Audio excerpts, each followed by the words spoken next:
I'm here to make an appeal to Aucklanders to reach into their pockets and to support us in addressing the significant increase in demand that we have for food. By way of example, over the last quarter, we've seen the highest level of demand in the past 4 years. During COVID, for the first time in New Zealand's history, we had really strong support from government in terms of enabling us to deliver the quality food that New Zealanders deserve. We're now in a situation where, whilst the increase in demand is a known, the sustainability of the funding is not. Increasingly, we're seeing families come to us who simply do not have sufficient income in order to support their whānau. But the cost of living increases with post-COVID, with the floods, with the high prices of housing, the gap between income and expenses is simply not great enough to survive. So that's why we're appealing to you through our Nourish a Little Normal winter campaign. You can support us by texting winter to 4499 to donate $3, or go to our website www.aucklandcitymission.org.nz to donate another amount. Nourishing a Little Normal is around us acknowledging the importance of kai in the Kiwi vernacular. So whatever your whānau background, wherever and however, whatever your whānau background, Nourishing a Little Normal seeks to put food, fresh, quality food, on your table for you and your whānau. A lack of access to food, or kai, results in whānau not being able to participate in broader social opportunities, whether it be your child being able to take a fresh lunch to school, whether it be grandma or nana being able to offer treats to grandchildren after school or on the weekends, whether it be mum, dad and whānau sitting around the table. Food enables a coming together, a connection and a wairoa and a spirit that everyone deserves to have. Get in behind Tāpui Atawhai Auckland City Mission, text winter to 4499 to donate $3, or jump on our website www.aucklandcitymission.org.nz to donate another amount. Thank you, Auckland. We appreciate your support. Thanks for checking out our YouTube channel to stay up to date with all the latest news from the New Zealand Herald. Click the subscribe button below or check out one of the videos here, and head over to nzherald.co.nz for more details on these stories and more.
First, I'm going to say thank you so much for coming out here today. It's a fantastic conference, the critical conference in the infrastructure sector. The theme of building nations is what it's all about. I'm interested in building New Zealand. That's why we are going to be a government that builds infrastructure and we get things done. And that's what a lot of what I was talking about, laying up the framework in my speech and remarks this morning. With that, happy to take any questions you may have. Will you sell any rental properties if you become Prime Minister? So you don't come from National's proposal changes? Look, my point is very clearly we're going to be crystal clear with every minister about their conflicts and make sure that they are mitigated and managed incredibly well. And so what's important and what hasn't happened with this government, and clearly Chris Hipkins is showing some pretty weak leadership when you go through. Stuart Nash has 3 goes before he gets canned. Kerry Allen gets a go after the media raise it to correct a conflict. We've had Jan Tinetti, and now we've got Michael Wood having had 6 asked to actually sell those shares and hasn't done so. So the issue is not the conflict per se. The issue is about identifying the conflict and managing it and mitigating it and making sure you do that well. The government already has a standalone infrastructure agency. Wouldn't it just be cheaper to shake that one up? It's actually done nothing. It hasn't delivered anything, and it's typical of this government. It hasn't delivered a single thing on infrastructure of any consequence. It hasn't started and completed a single project. And so what we're saying very clearly with a national infrastructure agency, we're going to build out off the great work of Crown Infrastructure Partners, make sure there is delivery capability in that and funding and financing capability. And I think that's the way we get things focused and we get things done. Christchurch has the most rush hour condition of any city in New Zealand. We've got a cycleways network that seems to stop and start with construction, underinvestment in public transport. What could National's 5-point plan do to help Christchurch get moving? Well, there's a good example where actually central and local government would come together, identify the infrastructure projects that would have the most benefit to the most amount of people in the fastest amount of time, and be truly transformative in improving people's daily lives. And we would agree a set of projects that would be bespoke to Christchurch, do a central and local government deal about how we would fund and finance those, but let's lock and load those projects for 10 years and focus on getting them done. Chris, why is National backing away from Te Waka Ike Noa? We're not backing away from it. We had we supported an industry developed solution for He Waka Ike Noa, which was the industry's response to agricultural emissions. They came forward with quite a strong forward-leaning plan at the end of May, and the government decided to go kill it, and they blew it up. And they did so by saying all sheep and beef, 20% of our sheep and beef farmers will be out of business in 7 years. And the consequence is all of that production that feeds 40 million people around the world moves to a less carbon efficient, emissions efficient country. And as a result, global greenhouse gas emissions get no better. So, the government blew it up and killed it off and actually killed off any consensus that was emerging in the sector. We'll have more to say about it in the next few weeks. Yeah, where to then for National? Is there an alternative there at the moment? Yes, there is, and we'll have more to say as we launch that policy in the next few weeks. On retail crime stats, do you accept that property is an issue when it comes to increased numbers? What I accept as an issue is that this is a government that is incredibly soft on crime. It has one target only, which is a 30% reduction in the prison population, and yet violent crime, retail crime, gang membership, ram raids are happening, are all up. And you saw those numbers today from Foodstuffs North Island. I thought they did a very good job articulating the challenges that they're dealing with as retailers, and I know there are others in the country wrestling with the same challenges. But there is no reason for why employees, could be our brother, our sister, our kids, our parents working in those stores should feel unsafe in the way that they do. They've seen a 40% increase in retail crime. That's happened across the country. The government's soft on crime. It needs to have serious consequences, back our police, tackle our gangs, and have serious consequences for serious young offenders. So what's the most important thing National will do to reduce crime? Send a message to offenders that actually you don't get away with it, and make sure that there are serious consequences for that. That is job number one. In this country, we rely on having rights and responsibilities to each other and to our country. And you can't just take the rights and not have the responsibilities and the consequences. Just back to Mr. Wood, should he be sacked from all his portfolios? Yeah, look, I think we're at that point. The bottom line is I would have stood him down on Friday once Chris Hipkins had found out that information. If I had been in the same position. There was 3 to 4 days over a long weekend to sort out the facts. But frankly, when you've been asked 6 times to sell those shares and you haven't, and there's questions about whether he said he did sell them or had sold them or hadn't sold them, that all just speaks to a poor judgment, and so I'd stand him down from the ministries. Should there be an inquiry into all the decisions he made as Transport Minister, Well, which could have been a conflict of interest? Absolutely, and that's what Chris Hipkins needs to go through now and identify all decisions, conversations that he was involved in around airports and aviation in a broader sense. But the big issue here is that I don't get what's going on inside that team. Chris Hipkins strikes me as an incredibly weak leader. How do you let Stuart Nash have 3 goes before you can him? Kerry Allen only gets to fix up her conflict of interest after you and the media bring it to the attention of the New Zealand people. We have Jan Tinetti not following Electoral Commission rules and getting up into the Privileges Committee for a different issue. And we have Michael Wood having asked 6 times to actually sell the shares, not to have sold the shares. So, sitting down in that cabinet, it must be being moored by a toothless sheep like Chris Hipkins. He says he's seriously told them all to get it together and to get it gripped up. And the bottom line is none of them are listening. So, I just think he's got a major problem. He's got clearly a big cultural problem. And the sad thing is this: 2/3 of New Zealanders are not feeling safe. Half our kids are not at school today. And we've got Kiwis, families that are missing and skipping meals because they can't afford food. That's what New Zealanders want a government focus on. That's what my government, the national government, will be focused on, is we're going to fix the economy to reduce the cost of living, to restore law and order, and to make sure we deliver better health and education. That's what New Zealanders want us to be doing. But every single week, we have a Labour ministerial scandal or personnel issue. Every single week it's been going like this. So, Chris Hipkins, I don't get his leadership. He's a weak leader. With those comments about He Waka Ikanoa being dead, is that just flagrant electioneering to try and get back that final vote from Matt? We are deeply, deeply committed to delivering on net carbon zero 2050. Do not mistake our commitment to that goal. We are the government that put New Zealand through the Paris Agreement and came out with that, and we're proud of that. And we're proud to have supported net carbon zero 2050. But the means by which we deliver it will be very different from this government, because it's all bumper stickers and headlines and kumbaya and mush. We want to get things done. We're going to get things done on infrastructure. We're going to get things done in the agricultural sector as well. They blew it up. They killed it off. They broke up the consensus that was emerging in that sector, and we're going to find a way through. Does National still plan on pricing agriculture emissions by 2025? We believe we'll have more to say about that in the next couple of weeks. You'll have to wait that time. Sorry about that. Just in terms of the IRD, just with the new top 39% tax bracket, IRD says they've raised $816 million for the tax year just gone by. That's still not the final figure yet, but does that mean National still acts that top tax rate? What we've been really clear about is there's no way that we can remove that in our first term of office. The reality is our books and our fiscal position has slipped dramatically. Just be really clear, this is a government spending a huge amount of money. Government spending is at $137 billion, it's up 80%. And the question every New Zealander has to ask themselves is, have they had an 80% improvement in health, in education, and crime, and the environment? And they haven't. This is a government that's borrowing more money than we've ever seen before. Borrowing has gone from $5 to $10 billion of debt up to $95 billion. It's our 4th biggest expense now after welfare, education and health is the interest payment on our debt. And we actually have a government that is just not getting things done with any of that spend.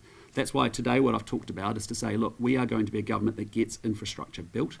We need to lay out the framework so that people have massive certainty, and our commitment and our determination is really clear and evident for everybody to see.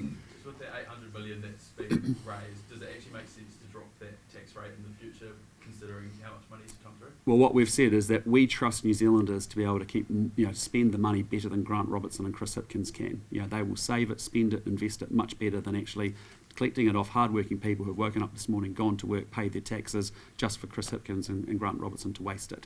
So we believe in people keeping more of their own income and using it as they see fit. That's why we want to index tax thresholds. But what we've said really clearly last year, at the end of last year, is based off the deteriorating financial position of the New Zealand economy, we can't afford to remove that 39 cents in our first term. You mentioned more babies today. What do you It was an odd question, wasn't it? What I was meaning by that was that immigration plays a really critical part in New Zealand's future. And if you look at, it's one of the reasons why we actually have high levels of inflation in this country at the moment, is that we've had a government that has spent so much money, we've had a Reserve Bank that's printed so much money, and we also restricted and shut this country down like none other really, and we closed ourselves off to immigration. You look at other countries around the world for the last few years, they've had a really aggressive competitive pitch to get migrants into their country.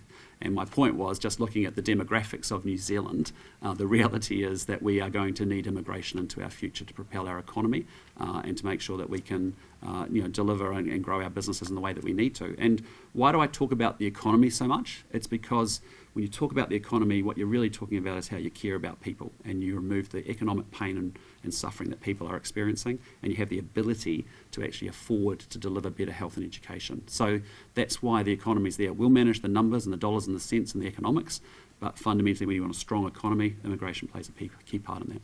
Did vaping controls introduced by the Health Minister yesterday Sorry, go far didn't, enough? didn't, Did didn't. vaping controls introduced by the Health Minister go far enough? Well, what was good is that we put pressure on the government 2 months ago to say that we should be really resetting, and our vape settings were not correct. We get it in the neck each and every week from parents and principals saying there's a real problem here, and I think we're at risk of creating a whole new bubble and a whole new problem of addiction that we'll have to sort out over the next 30 years. So we fully support what the government came forward with yesterday. I think the banning of disposable vapes is a good move, and the other measures as well. And frankly, if we need to go further, we can look at that and see how these issues go, how these remedies actually work. What's interesting to me is when you go off to the US or you look at the UK, you'll see in the US, for example, public service advertising talking about the health damage to teenagers around vaping. And we don't yet quite have that consciousness, I think, about the dangers of it all yet. So, long story short is we've raised it as an issue. It's good to see the government respond. We support what they're doing, and if we have to go further down the road, we will look at that. Would national support a total ban a la Australia? Well, let's see how these measures go. I think banning the disposable vapes was kind of where our focus was initially as well, and so that's good to see that that's happening. Great. Well, can I just say thank you so much. Thank you for coming here. I hope you got to participate a little bit in the infrastructure conversation today, because it is a really important one for New Zealand and New Zealanders. When we do infrastructure well, it has economic, social and environmental benefits. We're going to be a government that is building infrastructure and getting things done for the New Zealand people. With that, thanks so much. Have a good day. Thanks for checking out our YouTube channel to stay up to date with all the latest news from the New Zealand Herald. Click the subscribe button below or check out one of the videos here, and head over to nzherald.co.nz for more details on these stories and more.